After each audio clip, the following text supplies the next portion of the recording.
Hello everybody and welcome back to another video on the channel. Today we are going to be talking about Evil Eye, and I have Josh Parks here, who you've seen on the channel multiple times before, usually playing Sprites, but recently he's been playing Evil Eye and he's going to talk about the deck for all of you. Do you want to introduce yourself, Josh?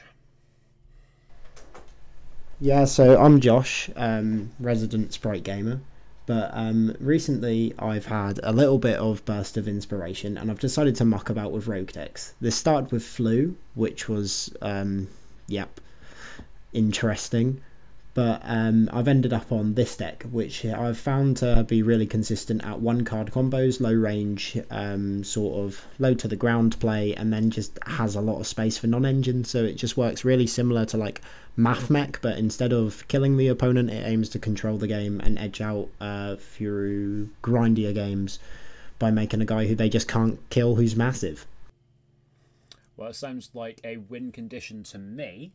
Why don't we get straight into the archetypal monsters? So I see we're playing seven of them, sorry. Tell me about these guys. Right, so Serziel's like the only one that like really matters. This guy just on normal, he adds an Evil Eye spell or trap from the deck, which all of them are extremely strong and synergize with the deck. The whole deck revolves around the equip spell next to Serziel, as you see Selene, which gives Serziel additional effects. It gives the Evil Eye monster it's attached to can't be destroyed by battle, card effects, or targeted.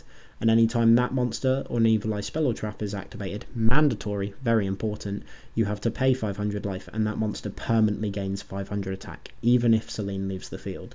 So you aim to like amp up your Serziel to huge numbers, and then use the link monsters, which the other level 3s facilitate, to climb up and maintain that advantage through maintaining Selene on the field. It gives Serziel the additional quick effect that it just destroys a special summon monster on the field. So it aims for really nice control just off of one normal summon.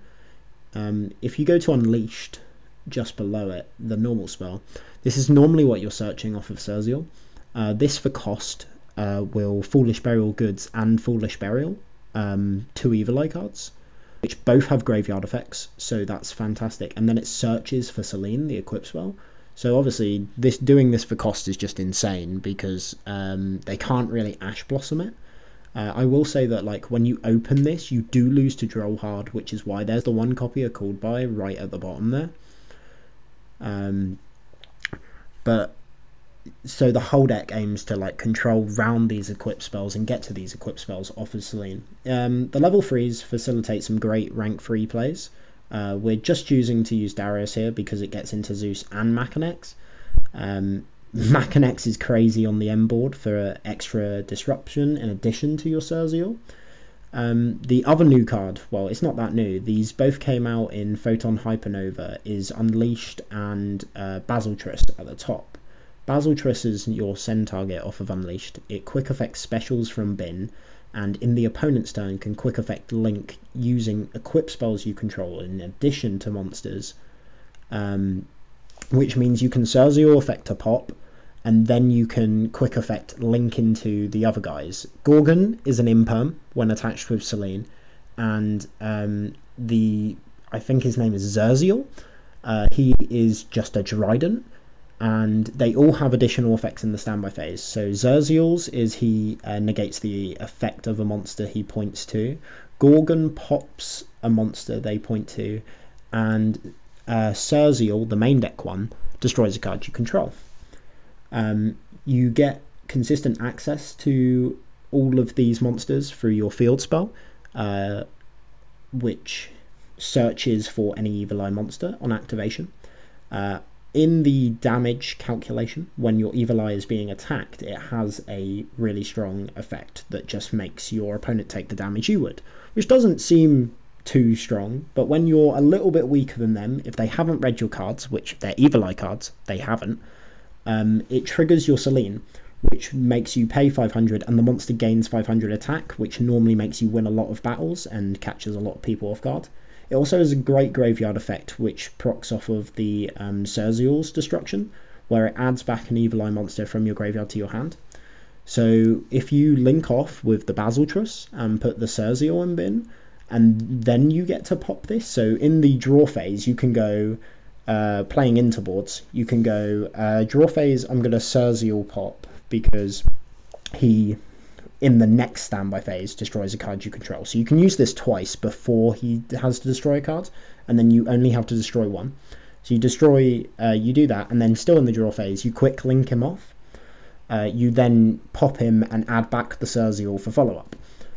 How you equip the equip spells when you're quick linking, because all of these need Evil Eye of Selene to work, is Unleashed. Unleashed, when you link summon, can banish itself from the graveyard to equip an equip spell from your graveyard to your thing. The equip spell that Unleashed sends, Gorgiano, is just banish from graveyard and then discard a card and search for an Evil Eye spell or trap, which if we go to the trap cards is really strong. It allows you to have some great setups. Retribution is just a spell trap negate, and then the Evil Eye, I forget what it's called, the other one, Defeat, that's it,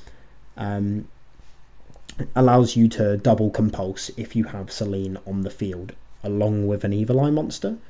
It's a single compulse just if you have an Evil Eye guy. So there's a lot of disruption in the engine. Just to chime in here for a moment, I know there's a third trap card, which is Snatch Steal, if I remember correctly. Do you have any interest in playing that card, or just don't think it's good enough? So yeah, I can't remember what it does exactly, but I remember it, like, I read it and it was a bit of an underwhelming Snatch Steal. It's continuous. When your opponent special summons a monster, debate by targeting one of those in attack position. Yeah, it's just too conditional, that's the thing, from memory. And like, these are the highest impact, and you need the higher impact lower engine, because like the cards are like good and they set up minimal interaction, but the goal of the deck is mainly to win off of the fact that you get to play 18 non-engine, which is very unfair.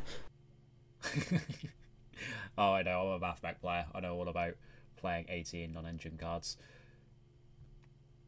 Are you playing 18 in this list? You're playing 1, 2, 3, 4, 5, 6, 7, 8, 9, 10, 11, 12, 13, 14, 17 with Prosp, and 18 with the Call By. Yeah, that's fair. Yeah.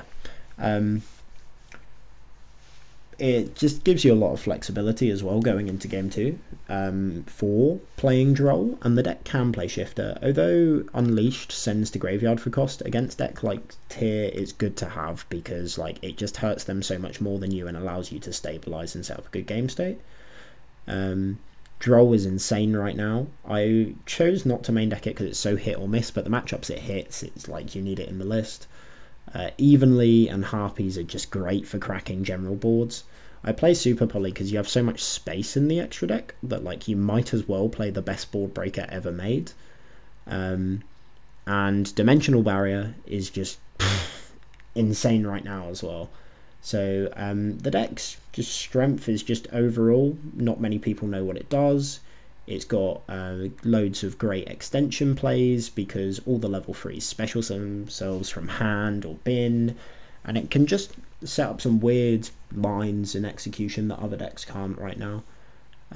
It's really solid. What interested me was Jack's first video showing the combos with this deck for the new Unleashed, and that video is just what I've been doing. I've just been doing those lines, and they've been good enough. I've won 2 locals in a row now, so quite happy with it. The deck is 8-0 currently.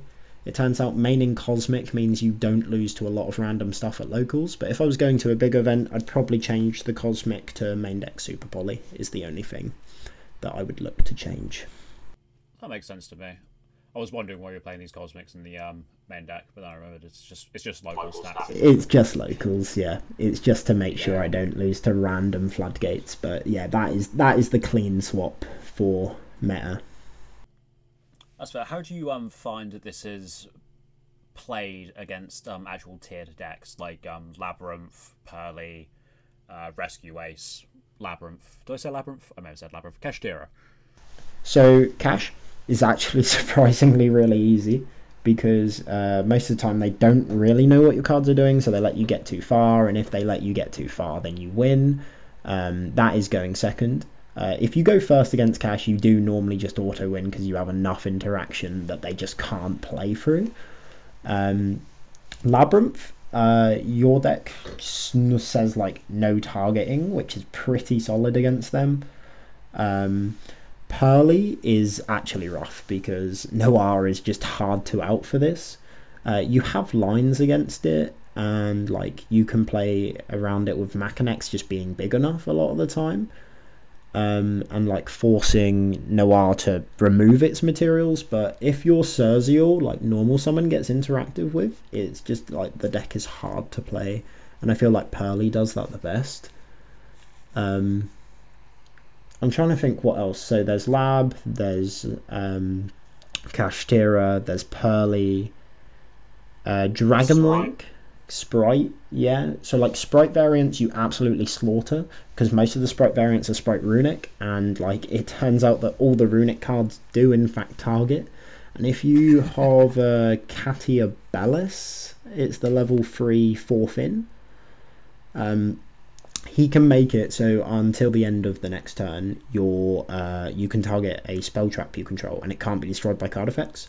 So you just, in that matchup, you just loop this guy because he can reborn from graveyard every turn. You just loop him and constantly protect your Evil Eye Selene. And then Selene says the monster can't be destroyed or targeted by card effects. So against Runic, it auto wins. If you get this into rotation, like you have too much control over the game, and they can never remove your one big guy, and he just keeps getting bigger off of Selene. Gorgiano is a massive punch, the equip spell. I don't think I've mentioned yet that it gains the difference in life points between you and your opponent. So your payloads with Selene, and like particularly in Runic and lower attack value decks, this catches them off guard. Like I won a game against Tyr today because my opponent left a Havness in attack position, and I just made a Zerzial 10,400 attack and attacked over for game because you gain the difference. Amazing. When I was playing Judgment, that used to come up a lot more because you'd pay half your life and then you'd kill your opponent with the half life you've paid because it's plus 4,000 attack. That's how I've been winning most of my games, is catching people off guard with this. And I think that's probably the biggest edge of the deck, is actually how much attack this gives, and it allows you to come back from game situations that look unwinnable. As for Dragonlink, I also think is quite free, because you have so much non-engine that normally you're breaking through their first initial push, and if you break through their first initial push, the rest of the pushes are easy to handle because you have so much interaction consistently throughout the game. Awesome, that sounds amazing. Yeah, do we have we talked about everything? We've talked about everything in the main deck. Do you want to talk about the non-engine you are playing? So we're playing 2 Fenrir, 3 Ash, 3 Imperv, and 3 Book. We've talked about the Cosmics. Any interest in changing these? Do you think these are perfect? You could go down one of these on non-engines needs to be a 3rd Fenrir. I don't own a 3rd Fenrir in person currently. That's the reason it's not there. Fenrir is the strongest non-engine. Ash has been just consistent, so has Imperm, and the thing is, this deck doesn't need... it turns out that this deck, surprisingly, has a lot more gas than you would initially think, because, like, Foolish Burial Goods plus Foolish Burial and 1 card that makes 2 extenders, plays for a lot of boards. Because it's for cost as well, it means that they just can't interact with it. It just happens, and I instantly have 2 extenders, so that 1 card means that I can play lower impact cards. I find myself siding out Book of Moon a lot, but I want my deck to be flexible going first or second, so I don't know what card's better than Book right now. This one just can't be ashed, because you could play Eclipse. Eclipse is better into... what's the Ninor deck? The Fire Engine deck? Rescue Ace, that's it. So Eclipse is better into that, but like all of their effects target, so their only way to beat you is Phoenix and Access Code, which you're protecting with the Catabalus on your Selene anyway, so they just can't out the guy, so you don't care too much. That's the only matchup where I play Eclipse.